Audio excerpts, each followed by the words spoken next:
Welcome to Thursday, April 9th. You have the Day Weather Podcast. Thanks for listening and watching today. Well, let's talk about what we have coming up. In the short term, well, the weather looks really, really good. It's going to be good through tomorrow, then it's all downhill. We have an Arctic front that will be arriving in Montana by Friday night, into northern Wyoming by sunrise Saturday.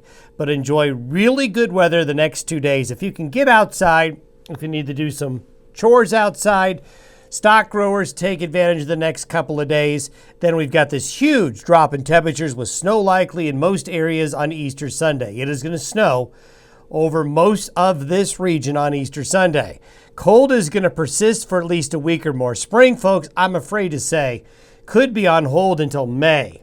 The next 2 to 3 weeks, while there will be warm-ups, they're going to be really short-lived.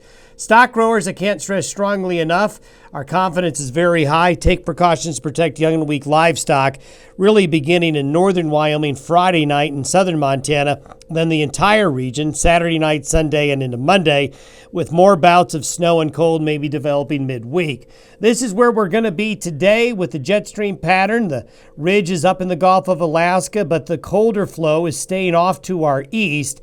And we've got southwest flow continuing ahead of that low out of California. So we're enjoying this little sliver here of high pressure and warmer fair weather. It is really going to be quite nice the next 2 days. However, by Saturday morning, this low is coming out of British Columbia and heading southeast. While it doesn't look terribly impressive, this little kink in the jet stream is really driving a lot of what the weather is going to be. And then you can see all this blue up here.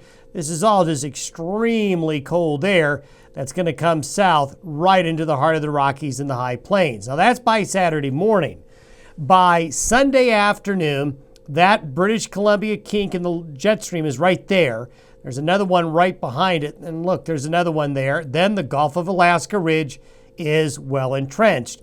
Now, if you were to look at this and not see the data up here, you would say, well, that might be something you'd see in January or February. This is just off the charts cold for April. Now, by next Wednesday night into Thursday, look, here's another little ripple coming through. So there's another snow event and another reinforcement of cold weather coming the middle of next week. Now, 10 days out, we see the flow flatten out a little bit. So late next week and by next weekend, we may have a little bit of a warm-up coming in, but here's another one. Here's another one up here, and the Gulf of Alaska ridge is basically maintaining itself, and that's the problem.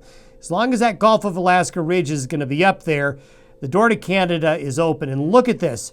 This is extremely cold air, and it's all on our side of the hemisphere. Over on the other side of the hemisphere, it's not nearly as cold. The coldest air in the northern hemisphere is on our side of the hemisphere for the next couple of weeks. So this guy right here is going to push fronts south into the United States here for the next couple of weeks. This is what the precipitation outlook is through Monday.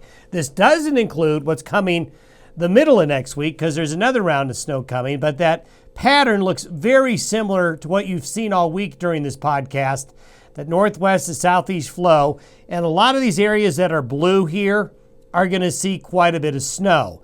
This is going to be mostly snow. It will start as rain, but it won't last long. This is what it will be like if we were to imagine the snow falling at 32 degrees, a 10-to-1 ratio.